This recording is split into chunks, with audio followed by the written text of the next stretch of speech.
Assalamualaikum warahmatullahi wabarakatuh. Alhamdulillah. Alhamdulillahi rabbil alamin wa bihi nasta'in ala umurid dunya waddin. Asyhadu an la ilaha illallah wahdahu la syarikalah. Wa asyhadu anna sayyidana wa nabiyyana Muhammadan abduhu wa rasuluhu la nabiyya ba'dah. Allahumma salli wa sallim wa karim wa majid wa azim ala maulana Muhammad tibbil qulub wa dawaiha wa afiyatul abdan wa shifaiha wa nur absar wa diyaiha wa qutil arwah wa ghidaiha wa ala ali wa sahbihi wa sallim tasliman katsira amma ba'd. Subhanaka la ilma lana illa ma 'allamtana innaka antal alimul hakim. Rabbi shrah li sadri wa yassir li amri wahlul 'uqdatam min lisani yafqahu qawli. La haula wa la quwwata illa billahil aliyyil azim. La haula wa la quwwata illa billahil aliyyil azim. La haula wa la quwwata illa billahil aliyyil azim. Pemirsa, hadirin hadirat rahimakumullah. Mari bersama-sama kita memuji Allah Subhanahu wa taala seraya kita mengucapkan alhamdulillah. Bersalawat kita kepada baginda Rasulullah sallallahu alaihi wasallam, berharap nantinya di yaumil akhir kita mendapatkan syafaat beliau dan dikumpulkan dengan beliau. Seraya kita mengucapkan Allahumma shalli ala sayyidina Muhammad wa ala ali sayyidina Muhammad. Hadirin hadirat rahimakumullah. Rasulullah sallallahu alaihi wasallam bersabda, "Sayati zamanun ala ummati." Akan datang, akan tiba satu zaman kepada umatku, kata Nabi sallallahu alaihi wasallam. Yuhibbunal khamsa wa yansaunal khamsa. Yang mana mereka mencintai 5 perkara dan mereka melupakan dengan yang 5 perkara. Yuhibbunad dunya wa yansaunal uqba. Umatku, kata Nabi, mereka lebih mencintai yang namanya dunia dan mereka melupakan bahwasanya nanti setelah dunia ada negeri akhirat. Tentunya jelas apa yang dimaksud oleh Rasul sallallahu alaihi wasallam. Kalau kita mengambil satu gambaran di akhir zaman seperti sekarang ini sudah jelas. Yang namanya dunia, siapa yang tidak mau? Yang namanya dunia kebanyakannya menggelapkan daripada perbuatan seseorang. Bahkan dunia tidak lepas dan tidak luput dari 3 perkara. Yang pertama ada di situ sandang. Kemudian ada papan dan yang ketiga ada pangan. Sandang, pangan, dan papan. Sandang jelas yang dipakai, yaitu pakaian sehari-harinya seseorang. Karena tadi nilainya dunia, berarti yang namanya pakaian. Andai kata dia tidak menggunakan pakaiannya dengan sewajarnya, bisa jadi yang namanya dunianya tersebut menyampaikan nantinya kepada sesuatu yang buruk di negeri akhirat. Mungkin pakaiannya membuka aurat, mungkin pakaiannya tidak pantas, tidak layak, bahkan bisa dikatakan tidak sopan. Contoh perempuan misalkan, dia tidak menggunakan jilbabnya. Perempuan misalkan menggunakan pakaian yang sepantasnya tidak ia pakai, akan tetapi tetap saja dia pakai sehingga menonjolkan daripada auratnya, memperlihatkan daripada auratnya.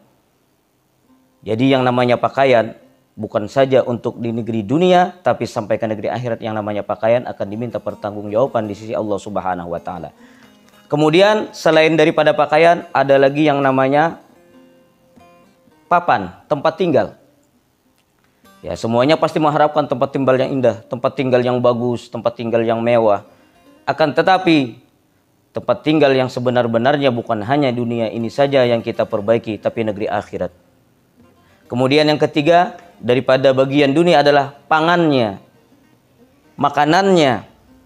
Apakah makanannya yang halal ataukah makanannya yang haram? Kalau makanannya halal, insya Allah dia selamat di negeri akhirat. Tapi sebaliknya, kalau makanannya haram, maka Allah Subhanahu wa taala akan memberikan kepadanya adalah siksa yang amat sangat pedih. Semoga kita diberikan keselamatan oleh Allah Subhanahu wa taala. Amin ya Allah ya rabbal alamin. Jadi yang pertama, banyak mereka mencintai dengan dunia dan lupa dengan negeri akhirat. Yang kedua, yuhibbunal hayah wa yansaunal maut. Umatku, kata Nabi, mereka mencintai yang namanya kehidupan, akan tetapi lupa dengan yang namanya kematian.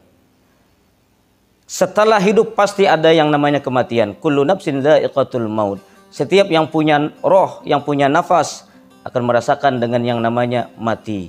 akan merasakan dengan yang namanya berpisah jasad daripada rohnya. Makanya yang namanya malakal maut setiap waktu, setiap saat selalu berada dekat dengan kita, selalu berada hampir dengan badan kita. Itulah malaikatnya Allah Subhanahu wa Ta'ala. Kemanapun kita berlari, yang namanya kematian akan selalu mengejar kita, dan kematian tidak pernah luput daripada seseorang. Jangankan tentang kematian, kita diuji dengan kesehatan dan sakit saja terkadang-kadang jarang kita bisa lulus. Contoh misalnya ada yang sakit, pas waktu sakitnya sangat luar biasa, ternyata yang keluar dari mulutnya, aduh sakitnya. Jarang sekali ada yang mengucapkan Allah, Allah, Allah. Ini ujian padahal untuk kita. Jadi yang namanya kehidupan kita, yang kita bangga-banggakan, yang kita senangi dengan kehidupan kita, jangan sampai kita melupakan dengan yang namanya kematian. Karena yang namanya kematian itu semuanya nantinya akan dirasakan oleh orang yang mempunyai roh dan yang mempunyai nyawa. Semoga kematian kita nantinya membawa dengan yang namanya husnul khotimah. Amin ya rabbal alamin. Hadirin hadirat rahimakumullah. Yang ketiga, daripada perkara yang dicintai oleh umatnya atau umat Rasul sallallahu alaihi wasallam, yuhibbunal qusur wa yansaunal qubur. Umatku, kata Nabi, mereka mencintai yang namanya istana, tempat tinggal yang mewah, dan mereka lupa dengan yang namanya kubur. Kubur tentunya jelas lebih lama ketimbang kita menetap di satu rumah. Bahkan tidak jarang satu rumah mewah, di malam harinya diadakan acara tasyakuran selamatan, bahkan diadakan di situ acara sholat hajat.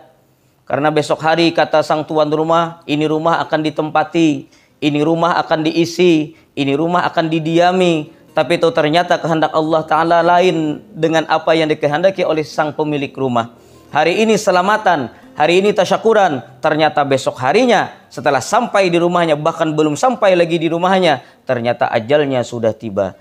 Ternyata ajalnya sudah dijemput oleh malakal maut. Nah, ini yang kita harapkan daripada hidupnya kita di dalam dunia. Walaupun kita mempunyai rumah yang sederhana, tetapi jadikanlah rumah kita sebagai gambaran daripada gambaran yang terbaik sebagaimana yang dimiliki oleh baginda Nabi SAW. Rasulullah SAW tidaklah beliau mempunyai rumah yang mewah, tidak mempunyai rumah yang beton, rumah beliau tidak juga mempunyai AC dan lain sebagainya, akan tetapi hanya beralaskan daripada pelepah korma, dan di atasnya pun atapnya juga pelepah korma. Nabi di dalamnya masih bisa menyebutkan baiti jannati, rumahku laksana sorga bagiku. Kenapa jadi Nabi mengatakan laksana sorga bagiku? Karena di dalam rumahnya Nabi, walaupun kecil rumahnya Rasul sallallahu alaihi wasallam, tapi yang kecil ini selalu beredar daripada rahmatnya Allah, kasih sayangnya Allah. Di dalamnya ada Sayyidah Khadijah, di dalamnya ada Sayyidah Fatimah. Inilah yang menjadikan rumah baginda Nabi sallallahu alaihi wasallam menjadi rumah yang diidam-idamkan setiap orang yang ada di muka bumi, wabil khusus umatnya Rasulullah sallallahu alaihi wasallam. Itu yang ketiga. Adapun poin yang keempat, yuhibbunal mal wa yansaunal hisab. Umatku, kata Nabi, mereka cinta dengan harta, tapi mereka lupa bahwasanya setiap harta yang dimiliki akan mempunyai hisab, perhitungan di yaumil akhir. Sebagaimana kata Sayyidina Ali, yang namanya harta al-mal halaluhu hisab. Bila harta itu halal, maka hisab nantinya akan menjemputnya di yaumil akhir. Tapi yang ditakutkan, bila hartanya adalah haram, ammal haram, bila hartanya adalah haram, maka pantas bagi orang yang memiliki harta yang haram adalah azab dari Allah Subhanahu wa Ta'ala. Jadi kita pilih harta yang membawa kita kepada keselamatan, tentunya halal. Jangan sampai kita mengambil harta yang haram, tentunya menyampaikan kita ke dalam nerakanya Allah Subhanahu wa Ta'ala. Minta kepada Allah rizki yang halal, rizki yang murah, rizki yang lapang, silahkan. Akan tetapi jangan lupa juga meminta perlindungan dari Allah Subhanahu wa Ta'ala, dihindarkan daripada rezeki yang haram. Karena yang namanya rezeki itu masih umum, bisa jadi halal, bisa jadi haram. Bila satu saja daripada yang haram ada di dalam diri kita, sebagaimana kita salat, di 1 dirham daripada pakaian itu ada yang haram, maka salat seseorang tidaklah diterima oleh Allah Subhanahu wa Ta'ala. Hadirin hadirat rahimakumullah. Masuk kita kepada poin yang kelima, yuhibbunal khalqa wa yansawnal khaliq. Umatku, kata Nabi Shallallahu Alaihi Wasallam, mereka mencintai makhluk sedangkan mereka melupakan dengan Allah Subhanahu Wa Taala.